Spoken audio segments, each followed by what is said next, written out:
계획을 백지화하겠다고 밝혔습니다.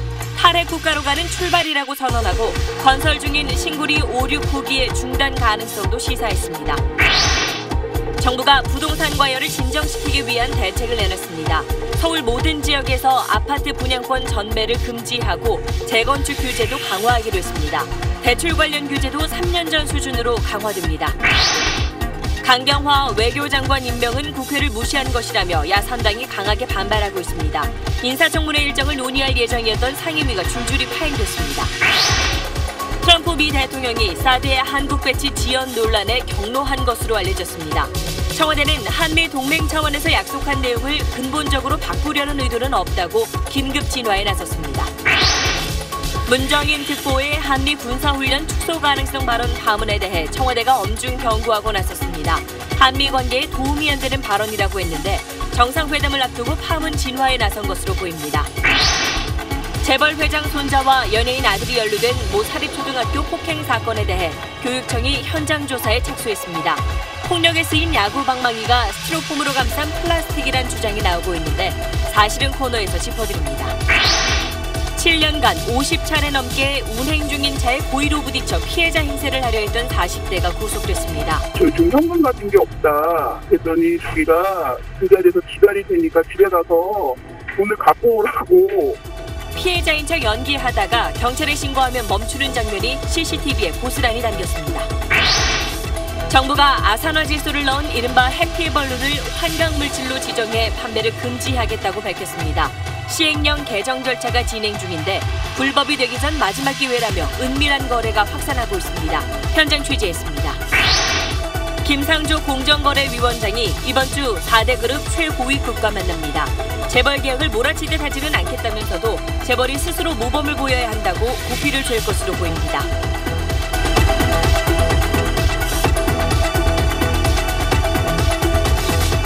수소, 우주의 75%. 그 무한한 수소로 자동차를 달리게 하다. 현대자동차. 여러분 안녕하십니까? 국내 첫 원자력 발전소인 고리 원전 1호기가 가동 40년 만에 멈춰선 오늘 문재인 대통령이 더 이상 새로운 원자력 발전소를 짓지 않겠다고 밝혔습니다. 또 기존 원전의 설계 수명을 연장하지 않고 현재 건설 중인 곳도 계획을 재검토하겠다고 말했습니다. 탈원전, 탈핵 시대로의 출발을 선언한 겁니다. 오늘 첫 소식 정유미 기자입니다. 문재인 대통령은 고리원전 1호기 연구 정지를 탈핵 국가로 가는 출발점으로 규정했습니다. 에너지 정책의 목표는 가격이나 효율성이 아니라 국민 안전과 생명 보호라고 강조했습니다. 새 정부는 원전 안전성 확보를 나라의 존망이 걸린 국가 안보 문제로 인식하고 대처하겠습니다. 문 대통령은 수명을 연장해 가동 중인 월성 1호기는 설령이 지난 세월호에 빗대며 가급적 빨리 폐쇄하겠다고 말했습니다. 나아가 신규 원전 건설 계획을 백지화하고 건설 중인 신고리 5, 6호기도 중단 가능성을 내비쳤습니다. 신고리 5, 6호기는 안정성과 함께 공정률과 투입 비용, 보상 비용, 전력 설비 예비율 등을 종합 고려하여 빠른 시일 내에 사회적 합의를 도출하겠습니다. 원전과 함께 석탄 화력발전소도 새로 짓지 않기로 했습니다. 대신 신재생 에너지와 LNG 발전, 태양광과 해상풍력 같은 청정 에너지 산업을 키워 신성장 동력으로 삼겠다고 말했습니다. 문 대통령은 탈원전을 놓고 전력 수급 차질과 전기료 인상, 막대한 폐쇄 비용에 대한 우려가 있긴 하지만 후손들을 위해 지금 시작해야 한다고 힘줘 말했습니다. SBS 정유미입니다.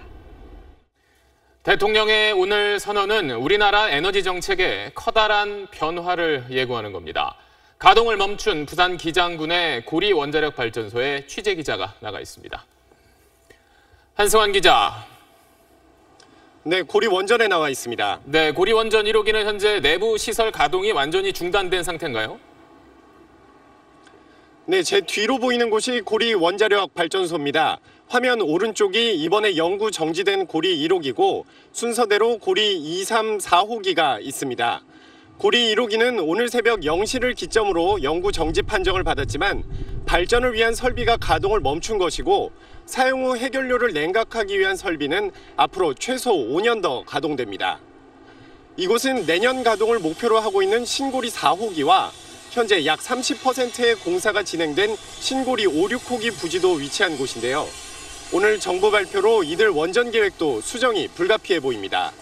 한국수력원자력은 지금까지 신고리 5, 6호기 건설에 약 1조 5천억 원의 비용이 투입됐다고 밝혔습니다.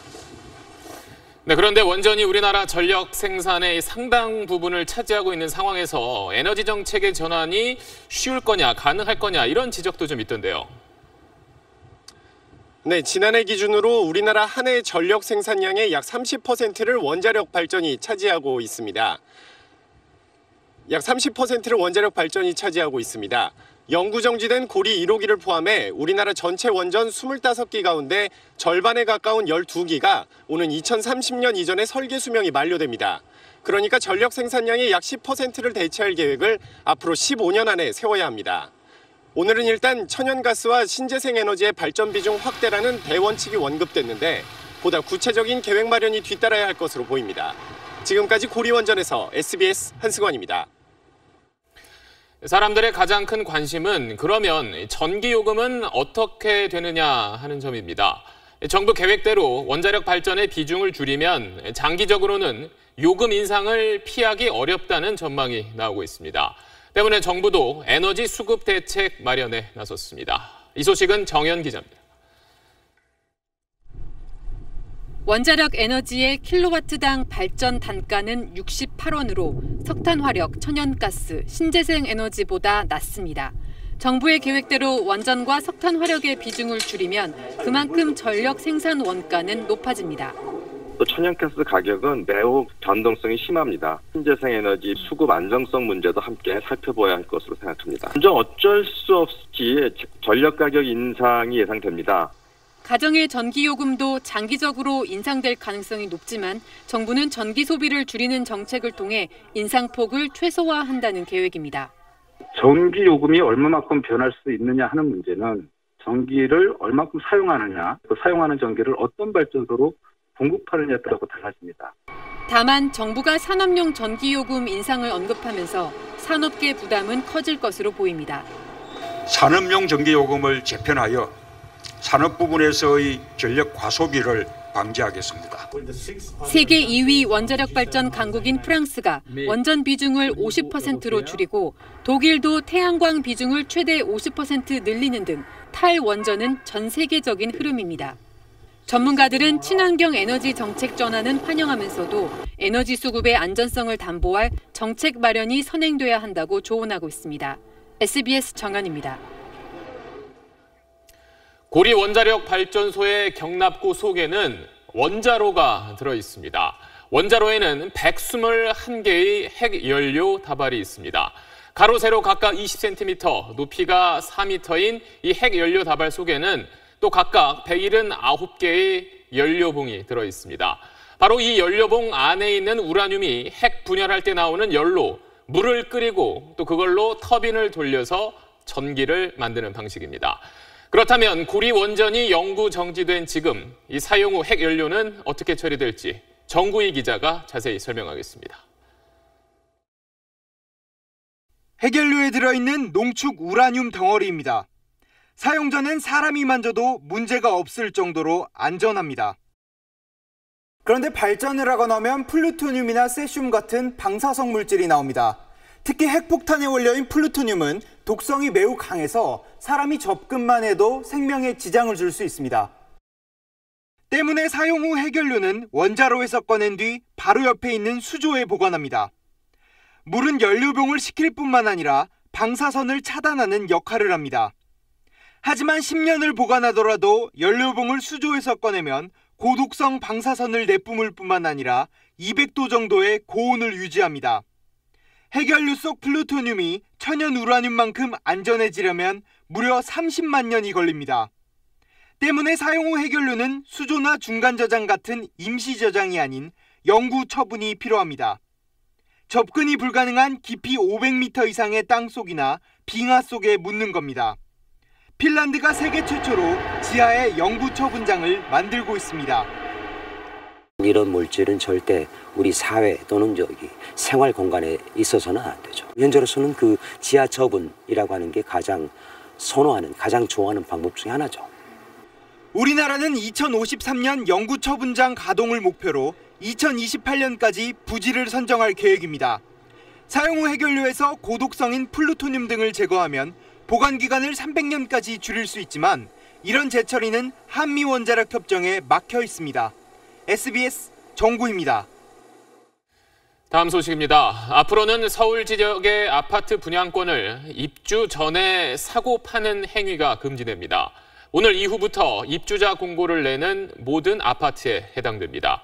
과열된 부동산 시장을 진정시키기 위해서 정부가 내놓은 대책을 먼저 박수진 기자가 전하겠습니다.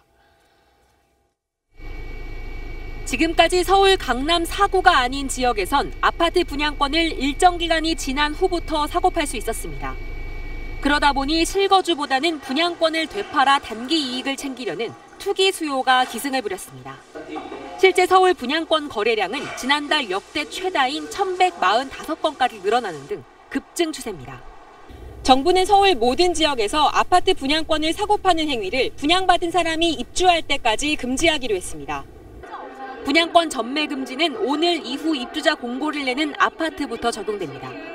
정부는 또 분양권 전매 제한 등 엄격한 청약 규제가 적용되는 청약 조정 대상 지역을 전국 40곳으로 늘렸습니다. 투기를 근절하고 실수요자를 보호하겠다는 정부의 방침은 확고합니다. 선별적이고 맞춤형으로 대책을 마련하는 데 중점을 두었습니다. 부동산 과열의 진앙지격인 재건축 시장에 대한 규제도 강화됩니다. 재건축 조합원은 지금은 최대 3주택까지 분양받을 수 있는데 앞으로 조정 대상 지역에서는 원칙적으로 한 채만 분양받을 수 있습니다. 전매 제한이라던가 재건축 분양수 같은 것들도 규제가 강화됐기 때문에 일시적으로 조정을 받을 가능성은 높아졌습니다. 국토부는 유예 기간이 연장될 것으로 예상돼 재건축 가격 급등세를 촉발한 초과 이익 환수제를 내년 1월부터 예정대로 실시할 방침이라고 밝혔습니다. SBS 박수진입니다. 또 앞으로는 은행 돈 빌려서 집 사는 것도 까다로워집니다. 언제 터질지 모르는 가계 부채 문제도 함께 잡기 위해서 정부가 부동산 대출 규제도 강화하기로 했습니다. 이어서 정혜경 기자입니다. 경기도 남양주의 한 아파트 모델하우스입니다. 아파트 한 채 값이 4억 원이 넘지만 예비 청약자들은 자금 조달을 크게 걱정하지 않습니다. 중도금은 일단 있는 집 팔고 저금한 거 조금 하고 대출을 조금 받아야 될 것 같아요. 하지만 앞으로는 주택 관련 대출 받기가 깐깐해집니다. 청약 조정 대상 지역에서는 담보로 설정한 집값 대비 대출금 비율인 LTV와 소득 대비 대출금 비율인 DTI를 10%포인트씩 강화하기로 했습니다. 박근혜 정부가 완화시켰던 규제를 3년 만에 원상복귀시킨 겁니다. 특히 잔금 대출에는 DTI 50% 규제가 새로 적용됩니다. 정부는 이렇게 되면 잠재 대출자 4명 가운데 1명꼴로 대출 한도가 줄어들 걸로 분석했습니다. 대출 규제는 사상 최대 수준인 가계부채가 향후 집값 하락으로 부실화될 가능성을 대비하기 위한 조치이기도 합니다. 다만 서민과 무주택자, 실소유자에 대해선 내 집 마련 계획에 차질이 빚어지지 않도록 강화되기 이전에 대출 규제를 적용합니다. 정부의 이번 부동산 대책은 시장 전반에 대해 일괄 적용하기보다는 과열 지역에 한해 규제를 강화하는 쪽집게 대책이라는 평가입니다. 재건축발 과열에 대한 부담과 지방시장의 하락, 그리고 서민 대출을 좀 보호해야 된다, 이런 강박관념이 많이 작용했던 것 같습니다. 정부는 이번 대책에도 시장 과열이 진정되지 않으면 강력한 부동산 대책인 투기 과열지구 지정을 검토하기로 했습니다. SBS 정혜경입니다. 강경화 외교부 장관 임명에 따른 후폭풍이 거셉니다. 야3당이 청와대가 국회를 멸시했다고 강하게 반발하면서 오늘 하루 국회는 멈춰섰습니다. 김정인 기자가 보도합니다.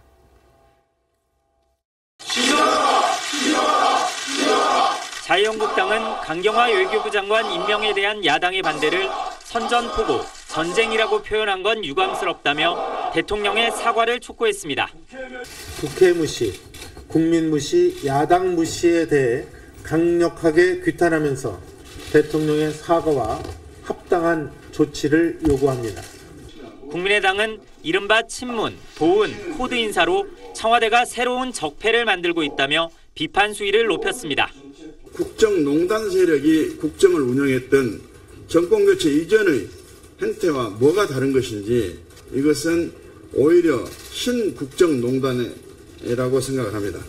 사안별로 대응했던 바른정당까지 국회를 무시했다며 강경하게 돌아섰습니다. 결국 야 3당이 꺼내든 카드는 국회 보이콧이었습니다. 야당의 불참으로 장관 후보자 4명의 인사청문회 일정을 논의할 예정이었던 상임위원회가 줄줄이 파행했습니다. 여당은 협치를 포기한 건 오히려 야당이라며 맞불을 놓았습니다. 추경안 국회 제출 13일, 정부 조직법 국회 제출 11일이 지났습니다. 상정조차 합의해주지 않는 야당이 이미 협치를 포기하고 있는 것이 아닌지. 인사청문회 과정에서 불거진 여야 대치로 추경과 정부조직법을 처리할 6월 국회가 파행을 거듭할 가능성이 커지고 있습니다. SBS 김정인입니다. 야3당은 특히 조국 민정수석의 공세를 집중하고 있습니다. 국회 파행 속에서도 내일 국회 운영위원회만을 소집해 조 수석 출석을 요구하겠다는 건데 야당이 이렇게 조국 수석을 집중 겨냥하는 이유를 김정윤 기자가 분석했습니다. 야3당은 청와대를 담당하는 국회 운영위원회를 내일 열기로 했습니다. 조국 민정수석과 조현옥 인사수석을 불러 인사검증 실패 책임을 따져 묻겠다는 겁니다. 특히 조국 수석을 겨냥했습니다. 아니한 것을 넘어서 무능하고 무책임의 전형적 표본입니다. 서울대 교수 시절 그렇게도 정의를 외치던 모습은 어디로 갔단 말입니까? 야당의 발목 잡기가 아니라 청와대의 검증 실패가 문제임을 분명히 하겠다는 건데 정권의 핵심을 겨냥해 전국 주도권을 잡겠다는 의도가 엿보입니다.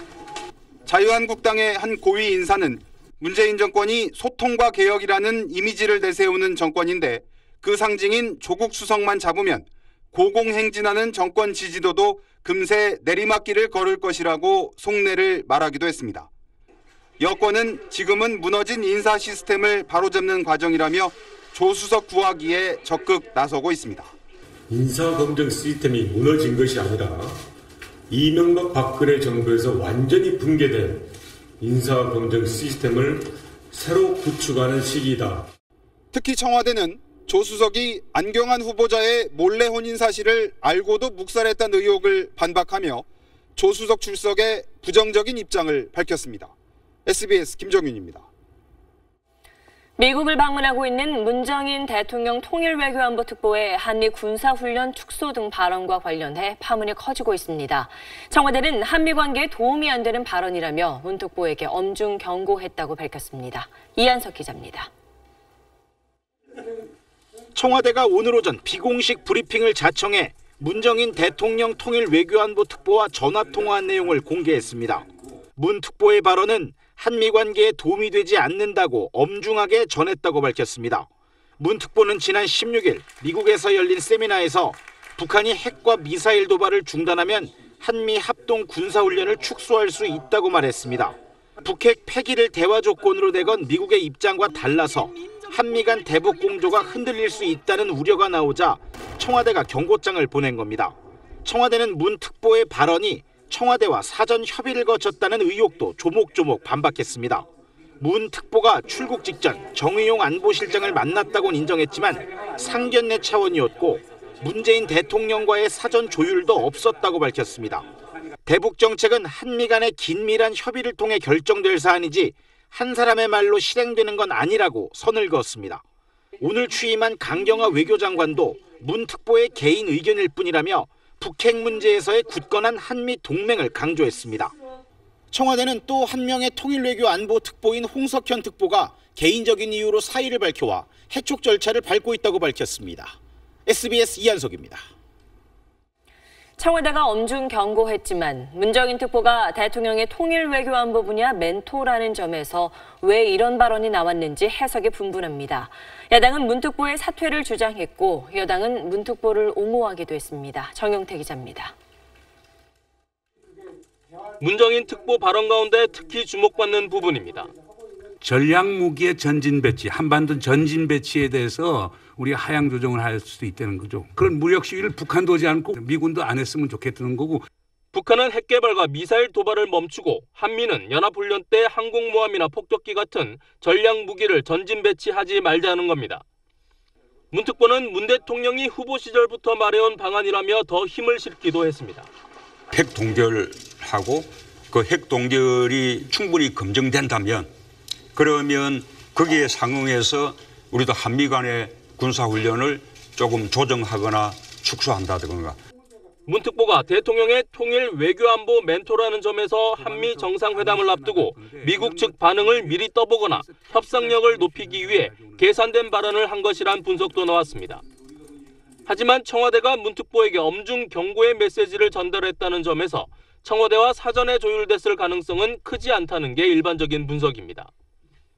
특히 정상회담을 코앞에 두고 사드 문제에 대한 한미 간 불협화음이 완전히 해소되지 않은 상황에서 대북 정책에 대한 미국과 다른 의견을 일부러 부각할 이유가 없다는 겁니다. 이런 엇갈린 해석을 반영하듯 보수 야당은 북한 김정은의 특보냐며 특보직 사퇴를 요구했지만 여당은 용기 있는 발언이라며 적극 옹호했습니다. SBS 정영태입니다. 그런데 트럼프 미국 대통령이 한국 내 사드 배치 지연 논란과 관련해 크게 화를 냈다는 사실이 우리 정부 관계자의 입을 통해 흘러나왔습니다. 틸러슨 국무장관, 매티스 국방장관도 있는 자리에서였다고 하는데 한미 정상회담을 앞두고 심상치 않은 기류가 흐르고 있는 것 같습니다. 워싱턴 김호식 특파원입니다. 지난 8일 북한이 지대한 미사일을 발사한 직후 트럼프 미국 대통령이 국무, 국방장관을 백악관으로 불러 한반도 현안을 논의했습니다. 사드 배치 문제도 자연히 대화 테이블에 올랐습니다. 트럼프 대통령이 이 자리에서 한국 내 사드 배치 지연 논란과 관련해 격노한 것으로 알고 있다고 최근 워싱턴을 방문한 정부 고위 관계자가 전했습니다. 당시 회의 사실을 공개한 미국 정부 역시 불편한 기색을 감추지 않았습니다. Does that mean that you're disappointed in the South Korean decision to delay the? I don't want to characterize it as that. 이후 정의용 국가안보실장이 즉각 진화에 나선 것도 이런 분위기를 파악했기 때문이라고 이 관계자는 설명했습니다. 사드는 북한의 점증하는 위협으로부터 한국과 주한 미군을 보호하기 위해 결정한 것으로서 정권이 교체되었다고 해서 이 결정을 결코 가볍게 여기지 않을 것입니다. 열흘 뒤면 문재인 정부 첫 한미 정상회담이 열립니다. 청와대가 문정인 특보의 방미 발언에 대해 엄중 경고하는 등 수습에 나선 건 역시 이런 미국의 싸늘한 반응을 의식했기 때문이라는 게 워싱턴의 분위기입니다.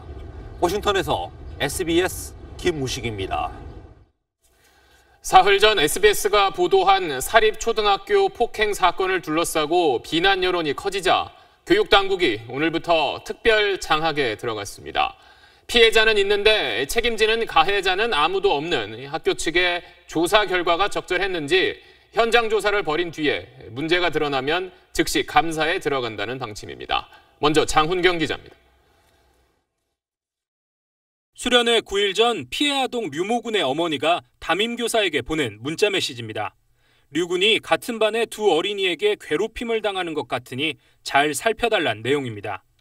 하지만 류군은 수련회에서 두 어린이와 같은 방에 배정됐고 두 어린이는 폭행에 가담한 걸로 지목됐습니다. 지난 4월 20일 사건 발생 직후 류군은 방에 들어온 담임교사에게 숨막혀 죽을 뻔했다고 말했고 교사는 난장판이 된 방을 보고 아이들을 혼냈다고 했습니다. 사실은 급성 맞았다면 바로 죽을 수도 있는 상황이라는 걸 너희들이 인지를 못했다는 게 선생님은 그게 되게 무서운 상황으로 생각한다고. 사건 발생 나흘 뒤 학교는 관련된 아이들한테 사건 상황에 관해 쓰도록 했습니다. 류군이 얼굴을 내밀어 이불 아래 있단 걸 알면서도 계속 깔아뭉갠 어린이가 있었다는 글이 있습니다. 재벌 회장의 손자가 가져간 야구방망이를 다른 어린이가 가져가 이불을 때렸다고 쓴 글도 있습니다. 때리다가 류군이 있단 걸 알고 그만했다고 쓰여 있습니다. 류군의 키는 130cm 정도고 이불장은 폭이 1m 안팎인데 이불장에서 내린 이불에 가려 처음에 보이지 않았다는 말은 믿기 어렵다고 피해 아동 부모는 주장합니다. 학교폭력대책위의 결론은 폭행의 의도성과 고의성을 인정할 수 없어 조치할 사항이 없다는 것이었습니다. 담임교사는 당시 상황을 이렇게 판단했습니다. 제가 보기엔 알아도 한 서너 있었을 것 같아요. 왜냐면 재미있는 거를 충동을 억제 못해서. 근데 본인 스스로가 아니라고 이야기할 수도 있어요. 아이들을 여러 차례 조사하는 과정에서 사건의 심각성과 고의성에 대한 판단이 어떻게 정리돼 갔는지 규명돼야 합니다. 재벌 회장 손자 A군에 대해 류군 부모는 A군이 당시 방에 있는 걸 봤다고 류군이 말한다고 주장하는 반면 A군 측은 그때 없었음을 뒷받침할 증언이 있다고 반박하고 있습니다. 서울시 교육청은 내일까지 특별장학을 진행한 뒤 감사 착수 여부를 결정할 예정입니다. SBS 장홍경입니다.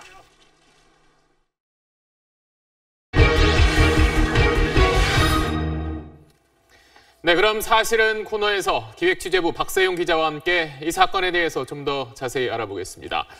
먼저 이 사건이 벌어진 학교, 이 초등학교가 대체 어느 학교냐, 이 부분에 대한 궁금증도 좀 많은 것 같아요. 네, 이 학교 교장이 교육청은 하나도 안 무섭다 이런 말을 했잖아요. 그러니까 교육청에 인사권이 잘 미치지 않는 사립초등학교이기 때문에 이런 말이 나온 것 같습니다.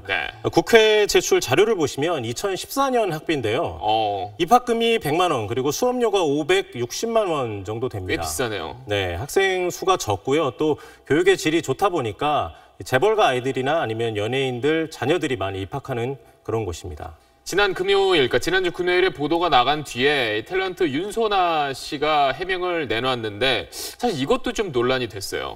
네, 지금 윤소나 씨의 아들이 가해 아동으로 지목이 됐잖아요. 윤소나 씨가 17일 날 입장을 냈는데 아들을 데리고 피해자 집에 찾아가서 눈물로 사죄했다 이렇게 밝혔습니다. 그러니까 윤 씨가 사건 초기에 사죄를 한 건 사실이고요. 그러니까 윤소나 씨가 1차 공식 입장에서 경위를 설명을 하다가 변명으로 일관한다 이런 비판을 받았고 어제 2차 사과문을 내기도 했습니다. 그런데 한 가지는 소속사가 다른 주장, 사실과 다른 주장을 한 게 있거든요. 그러니까 뭐냐면 아이들이 피해 아동한테 물비누를 억지로 먹인 건 사실이 아니다. 또 SBS가 교사의 녹취를 악의적으로 편집해 사용했다 이렇게 주장을 했습니다. 악의적으로 편집했다. 이게 무슨 주장인가요?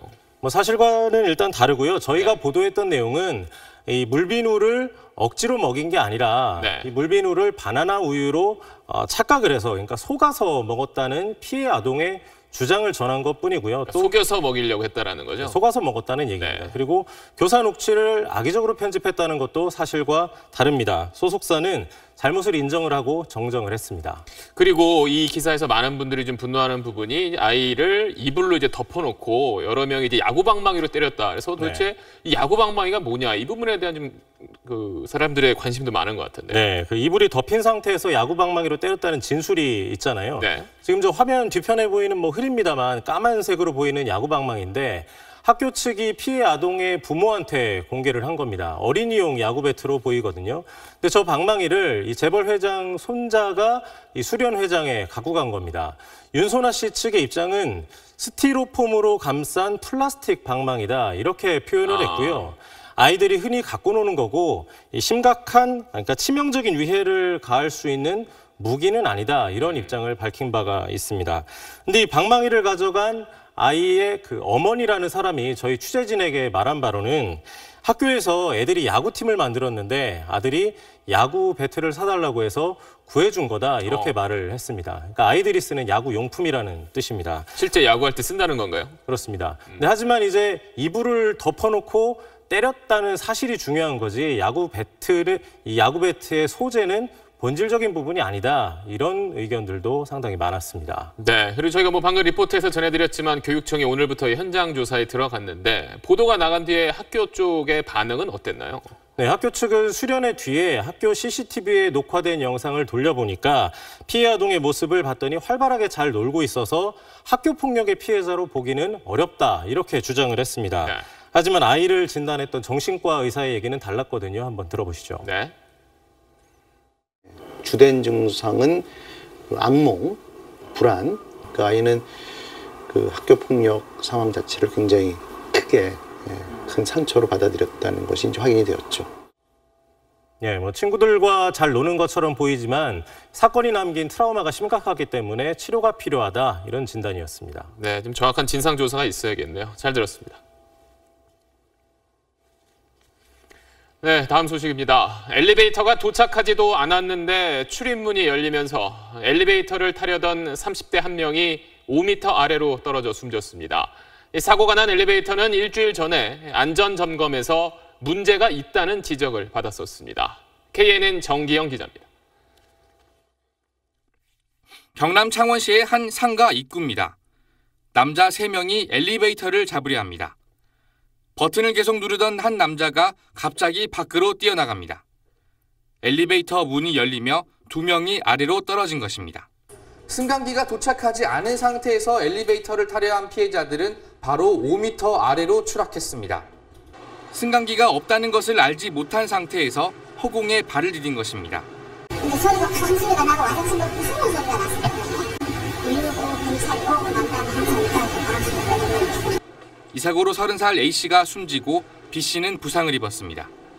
함께 술을 마시다 취한 친구를 숙박업소에 데려다주는 상황이었습니다.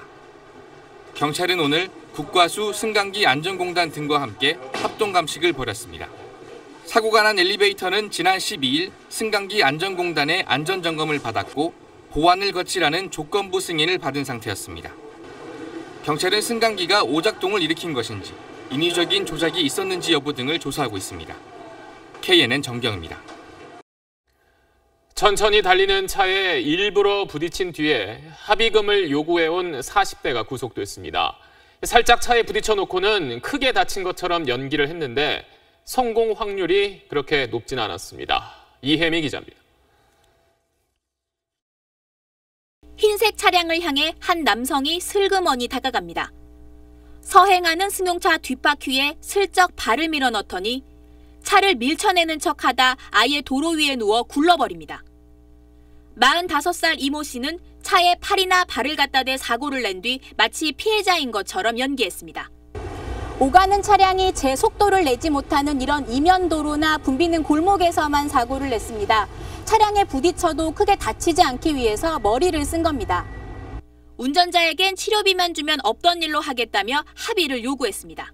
현금 가진 게 없다. 그랬더니 자기가 그 자리에서 기다릴 테니까 집에 가서 돈을 갖고 오라고 그렇게 말씀을 하시더라고요.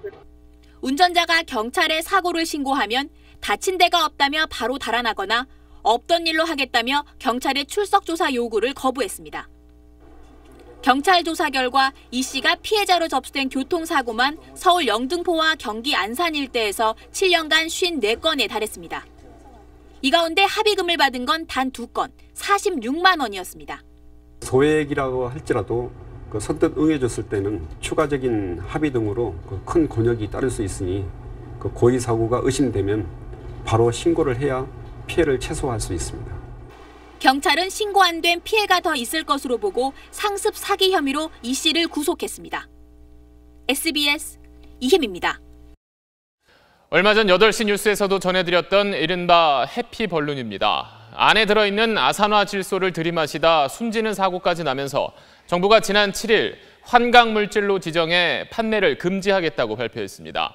현재 시행령 개정 절차가 진행 중인데 이 법이 바뀌기 전에 마지막 기회라면서 은밀한 거래가 이루어지고 있습니다.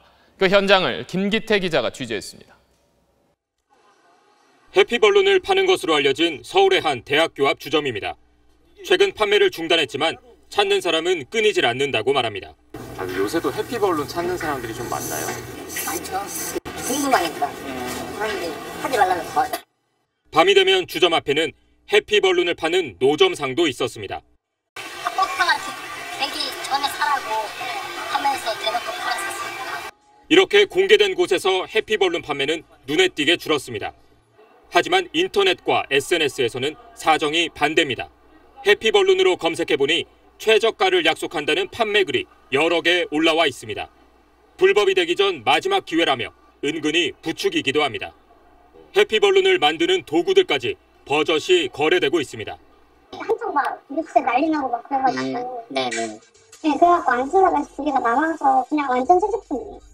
경험담을 늘어놓는 동영상도 계속 올라오고 있습니다. 커피가 한 3-4병을 들이키는 그런 느낌이다. 환경부는 지난 16일 해피벌룬에 들어가는 가스를 환강물질로 지정하는 시행령 개정안을 입법 예고했습니다.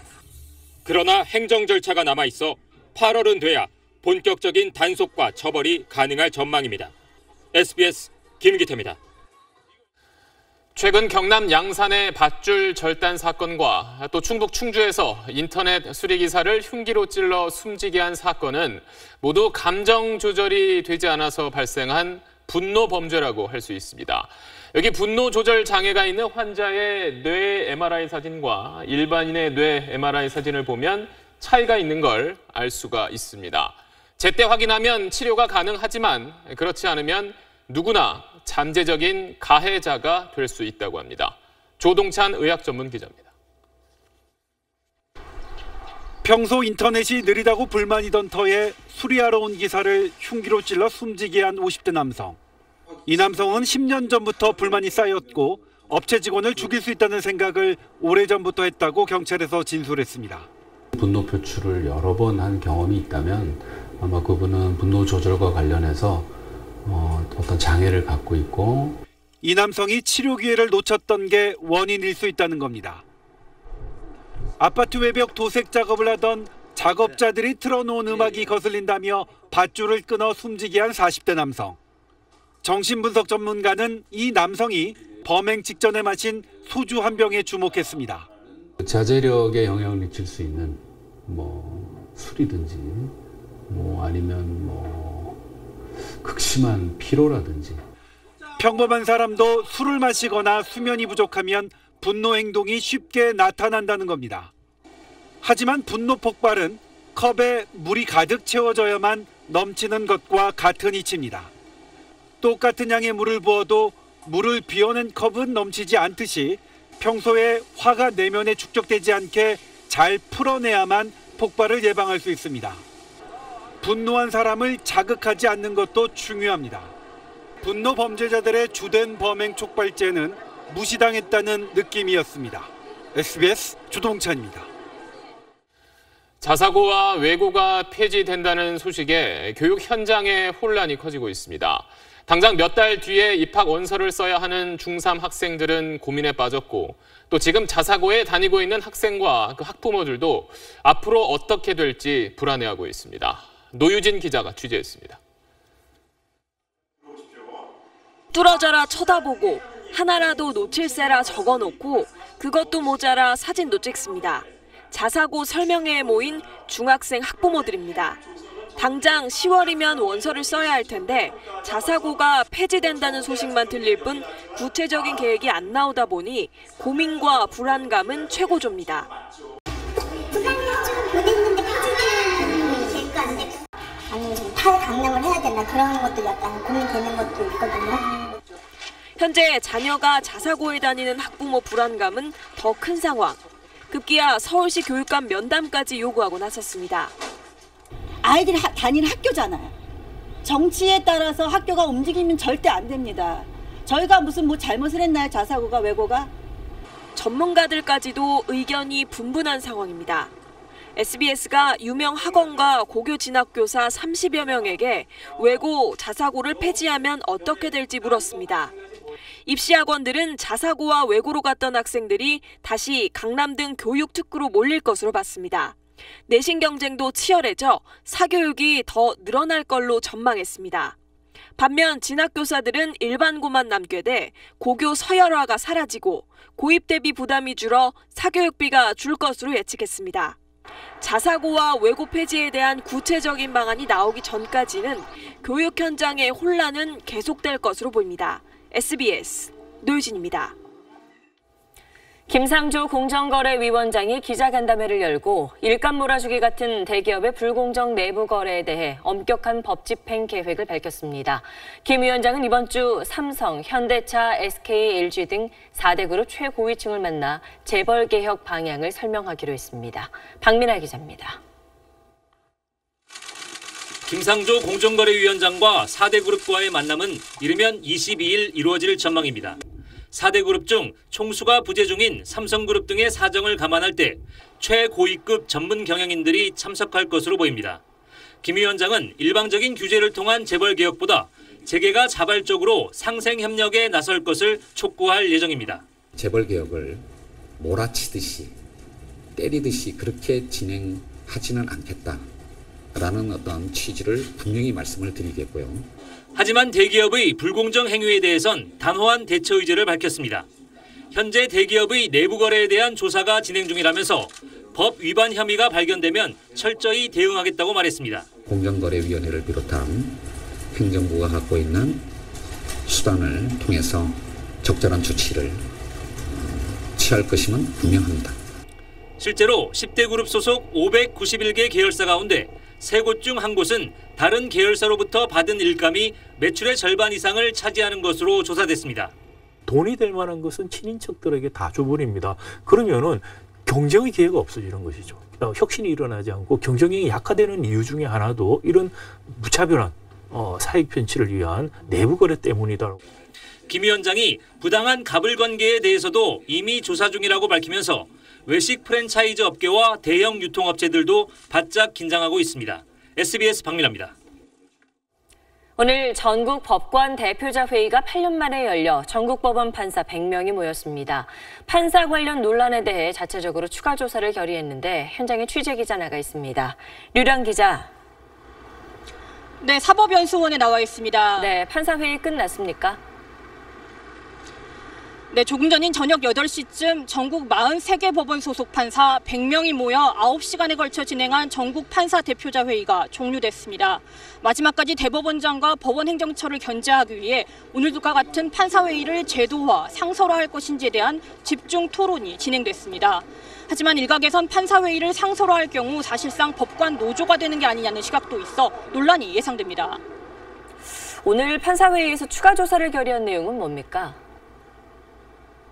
네, 판사회의는 법원행정처의 행정권 남용 그리고 판사 블랙리스트 의혹에 대한 대법원의 진상조사가 미흡한 것으로 보고 직접 소위원회를 꾸려 추가 조사할 것을 의결했습니다. 특히 진상조사 결과 없는 것으로 결론이 난 판사 블랙리스트 조사를 위해 양승태 대법원장에게 자료 제출 등을 요구할 수 있는 권한을 위임해달라고 요구했습니다.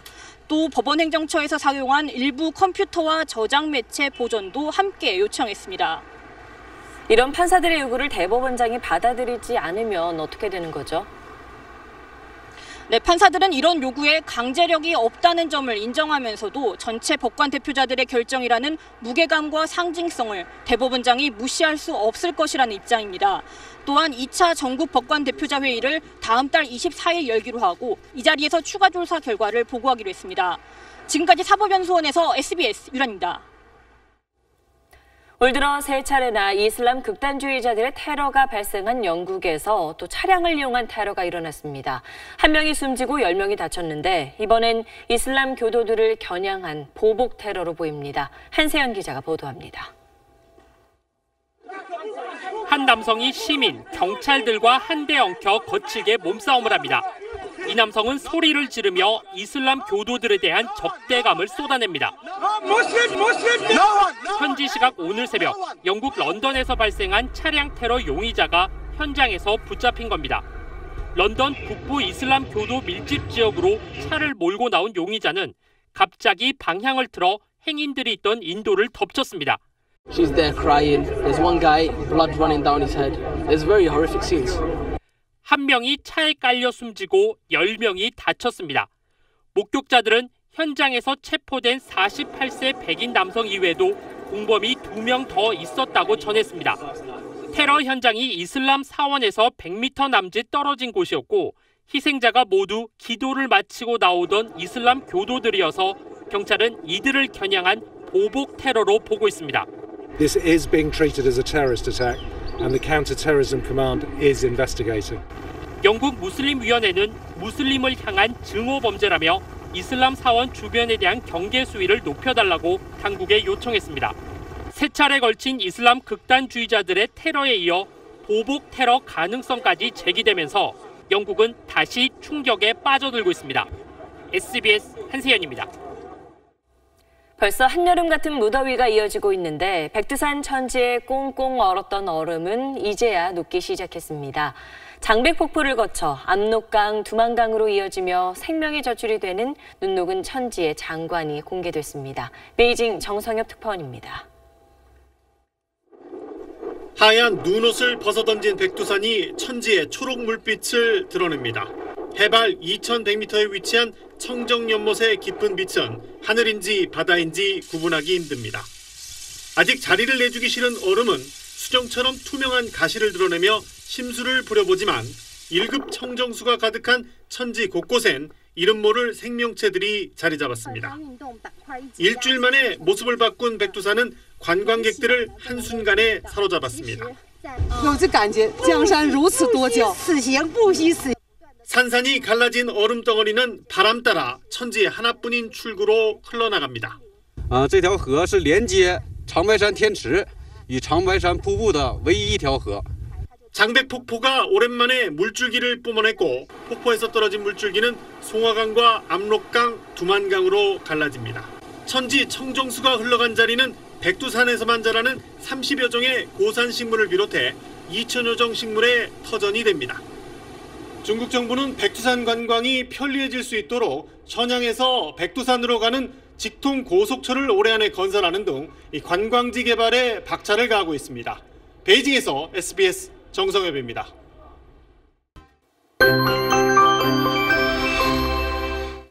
폭염 속 건강 잘 챙기고 계신가요? 뜨거운 날씨가 닷새째 이어지고 있습니다. 폭염특보가 조금은 완화되긴 했지만 여전히 많은 지역으로 폭염주의보와 경보가 이어지고 있습니다. 오늘 경북 영천의 낮 기온이 37도 가까이 올랐는데요. 이번 한 주는 더위와의 싸움이 이어지겠습니다. 내일 서울의 한낮 기온은 32도로 오늘보다 조금 더 덥겠고 주 후반까지 평년 기온을 큰 폭으로 웃돌겠습니다. 내일 아침 서해안을 중심으로는 안개가 강해지겠습니다.